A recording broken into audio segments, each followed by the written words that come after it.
Shalom teman-teman, apa kabar semuanya? Senang banget bisa bikin lagi podcast episode kedua. Jarak episode pertama sama episode kedua udah memang cukup lumayan ya, tapi karena ada beberapa hal yang harus dikerjain, jadi akhirnya baru bisa bikin sekarang. Apa kabar semuanya? Aku berharap semuanya sehat dalam pengcoveran dan perlindungan Tuhan. Amin ya. Dan beberapa mungkin ada yang ngelihat kok ada perubahan di sini nih. Yes, akhirnya aku punya judul untuk podcast ini, yaitu Transformation with David Erickson. Kenapa? Karena transformation adalah visi dari gereja yang menggembalakan gitu. Dan aku berharap melalui podcast ini ada perubahan atau ada transformasi ke arah yang lebih baik yang boleh terjadi dalam kehidupan kita. Oke? Tanpa berlama-lama, yuk kita bahas untuk episode kedua ini. Hari ini aku mau bahas tentang bagaimana kita mengalami perubahan dalam kehidupan kita. Atau bagaimana kita bertransformasi dalam kehidupan kita. Tentu aja ke arah yang lebih baik, ya kan? Pasti dong, kita nggak mau untuk bertransformasi atau mengalami perubahan ke arah yang lebih buruk. Nggak kayak gitu. Nah, kenapa aku bahas ini? Karena salah satunya selama aku membagikan konten-konten di media sosial juga live ya di Instagram atau di TikTok, itu banyak banget pertanyaan, Kak gimana caranya aku berubah? Kak gimana caranya aku berubah? Bang gimana caranya aku berubah? Gimana caranya aku mengalami perubahan dalam kehidupanku? Poinnya itu, gimana caranya kita mengalami perubahan dalam kehidupan kita? Nah, aku mau bagiin satu cerita yang sebenarnya ini udah familiar banget, aku yakin. Aku mau mulai dari Lukas 5 ayat 8 sampai 11. Aku baca ya. Ketika Simon Petrus melihat hal itu, ia pun tersungkur di depan Yesus dan berkata, Tuhan, pergilah daripadaku, karena aku ini seorang berdosa. Sebab ia dan semua orang yang bersama-sama dengan dia takjub oleh karena banyaknya ikan yang mereka tangkap. Demikian juga Yakobus dan Yohanes anak-anak Zebedeus yang menjadi teman Simon. Kata Yesus kepada Simon, jangan takut, mulai dari sekarang engkau akan menjala manusia.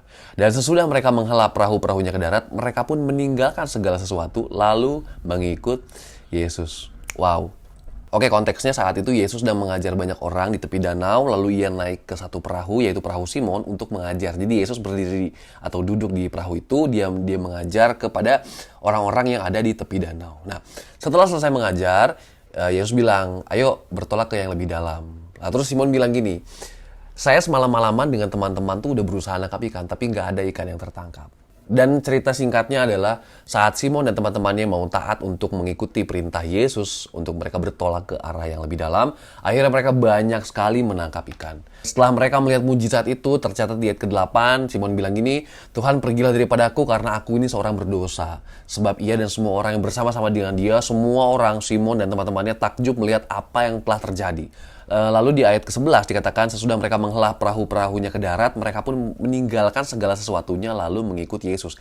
Waktu akhirnya Yesus memanggil mereka menjadi penjala manusia, mereka menghela perahu-perahunya ke darat, meninggalkan segala sesuatu lalu mengikut Yesus. Teman-teman, untuk penggambaran cerita ini bagus banget loh digambarkan di film The Chosen. Ada nggak ya yang nonton film itu ya? Season 1 ada di Netflix, tapi season berikutnya, season 2 dan season 3 kalau nggak salah, itu ada di aplikasinya. Aplikasinya ada di Play Store juga, ada di App Store juga gitu. Jadi teman-teman yang punya waktu boleh aku rekomendasiin banget film ini ya. Jadi gimana sih kalau kita mau mengalami perubahan hidup? Simon dan teman-temannya mengalami perubahan hidup. Asalnya mereka penjala ikan menjadi penjala manusia. Tapi ada beberapa hal yang harus kita pahami di sini. Yang pertama adalah mengambil keputusan untuk mengikut Yesus. Mengambil keputusan untuk mengikut Yesus. Kalau kita mau mengalami perubahan dalam hidup kita ya, yang pertama mengambil keputusan untuk mengikut Yesus. Nah, langkah realnya ada yang pertama, menerima Yesus sebagai Tuhan dan Juru Selamat. Dan yang berikutnya, langkah realnya adalah mengalokasikan waktu untuk baca firman, berdoa, memuji, menyembah Tuhan, merenungkan firman Tuhan. Ambil keputusan untuk itu. Ambil keputusan untuk saya mau ikut Yesus. Yang kedua adalah meninggalkan kehidupan yang lama. Gimana caranya supaya kita punya kehidupan yang berubah atau gimana caranya kita punya kehidupan yang baru yang meninggalkan kehidupan yang lama ya. Simon Petrus itu adalah seorang nelayan. Selama hidupnya dia udah jadi nelayan.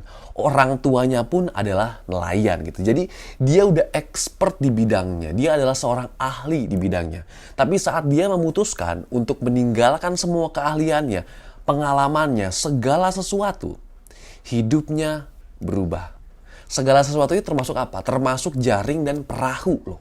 Ya, di Markus 1 ayat 17 sampai 18 ini adalah kisah yang sama namun diceritakan di kitab Markus dari sudut pandang yang berbeda ya. Simon Petrus dan Andreas itu meninggalkan jala dan jaring mereka ya. Nah, di Matius 4 ayat 21 sampai 22 masih cerita yang sama tapi ditulis di kitab Matius. Di sini Yakobus dan Yohanes meninggalkan perahu dan orang tuanya. Wow, ini luar biasa loh. Mereka meninggalkan segala sesuatu untuk mengikuti Yesus. Jala dan perahu pada konteks kehidupan seorang nelayan itu adalah benda-benda yang sangat penting ya. Namun di Matius malah dikatakan meninggalkan perahu serta ayahnya. Aku nggak pengen saat teman-teman dengerin podcast ini lalu berpikir, aku mau ikuti Yesus, ku tinggalkan semua orang tuaku. Nggak kayak gitu. Nggak kayak gitu ya. Konteksnya nggak kayak gitu. Nah, meninggalkan kehidupan yang lama itu meninggalkan semua masa lalu kita. Meninggalkan dosa, pelanggaran yang pernah kita buat. Meninggalkan semua hal yang membuat kita jauh dari Tuhan. Itu yang kita tinggalkan, teman-teman ya. Mencontek, berbohong, suka marah-marah, merokok, melawan orang tua, mencuri, ya, nonton video-video yang gak benar. Ini kan sangat relate dengan kehidupan kita, ya kan.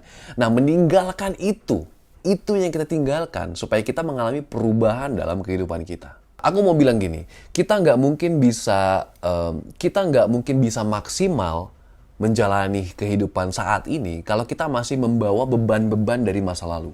Kita nggak mungkin bisa maksimal menjalani kehidupan hari ini kalau kita masih membawa dosa-dosa kita dari masa lalu. Masih kita lakukan sampai sekarang.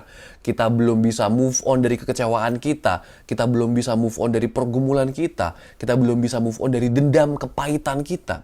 Kita nggak akan bisa mampu menjalani kehidupan saat ini dengan maksimal kalau beban-beban atau dalam tanda petik, maaf ya, sampah-sampah dari masa lalu masih kita bawa.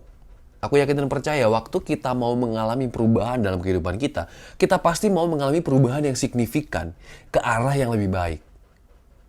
Ada 2 poin. Yang pertama, ambil keputusan mengikuti Yesus. Yang kedua, tinggalkan masa lalu kita. Aku mau tutup dengan satu closing statement. Aku selalu bilang sama teman-teman semua ya, Tuhan itu tidak pernah tertarik dengan masa lalu kita. Tuhan tuh gak pernah tertarik dengan masa lalu kita. Tuhan gak pernah tertarik dengan dosa-dosa yang pernah kita lakukan. Tuhan gak tertarik dengan kesalahan-kesalahan yang kita lakukan. Enggak. Tuhan gak pernah tertarik dengan itu. Tapi Tuhan lebih tertarik dengan masa depan kita. Apa yang bisa Tuhan lakukan dalam kehidupan kita dan melalui kehidupan kita. Tuhan lebih tertarik untuk itu. Oleh karena itu, untuk apapun yang ada di belakang kita, hari ini, saat ini, yuk sama-sama tinggalkan itu semua. Datang ke hadapan Tuhan, akui semua yang pernah kita lakukan, akui bahwa kita melakukan hal yang salah, akui bahwa kita melakukan dosa, minta ampun, bertobat, tinggalkan itu semua. Dan gak perlu diingat-ingat lagi. Fokus lihat ke depan, fokus lihat masa depan kita, apa yang mau Tuhan lakukan bagi kita, dalam kehidupan kita, dan melalui kehidupan kita. Amin. Aku berharap ada hal-hal baik yang boleh teman-teman ambil dari episode kita kali ini. Bagaimana kita mengalami perubahan dalam kehidupan kita. Nah, sebelum aku mengakhiri podcast ini, izinkan aku berdoa untuk teman-teman semua. Yuk kita satu dalam doa yuk. Bapak Tuhan, terima kasih untuk kesempatan yang Kau berikan kepada kami Tuhan untuk saling bertemu walaupun melalui podcast ataupun melalui konten-konten video Tuhan. Kami yakin dan percaya Engkau punya begitu banyak cara untuk mengingatkan kami, anak-anak-Mu. Hamba-Mu berdoa Tuhan Yesus untuk siapapun Tuhan yang mendengarkan podcast ini atau menonton video ini yang punya kerinduan Tuhan untuk mengalami perubahan dalam kehidupan mereka. Bapa, Hamba-Mu berdoa biar Engkau yang tuntun langkah mereka, Engkau yang berikan hikmat kepada mereka, Roh Kudus Kau yang jamah hati mereka, agar mereka mengerti Tuhan apa yang harus mereka lakukan untuk mengalami perubahan dalam kehidupan mereka. Hamba-Mu berdoa Tuhan Yesus untuk siapapun yang mendengar ataupun menonton video ini Tuhan, saat ini Tuhan sama berdoa kami memiliki keputusan untuk mengikut Yesus dan kami berkomitmen untuk meninggalkan kehidupan kami, meninggalkan dosa-dosa kami, meninggalkan kekecewaan, kepahitan yang ada di dalam masa lalu kami. Terima kasih Tuhan, biar Engkau yang berikan kekuatan kepada kami untuk menjadi ciptaan baru di dalam-Mu. Di dalam nama Tuhan Yesus kami telah berdoa dan mengucap syukur. Haleluya. Amin. Amin. Thank you banget buat teman-teman yang udah mendengarkan podcast ini atau menonton video ini ya. Kalau teman-teman merasa terberkati, boleh minta tolong untuk membagikan konten-konten ini kepada teman-teman yang lain. Atau juga bagikan ke Instagram boleh ya. Dan please tag-in aku juga ya kalau di Instagram ya, supaya kita bisa saling kenal. Oke, itu aja untuk episode kita kali ini. Thank you teman-teman. See you on the next episode. Bye.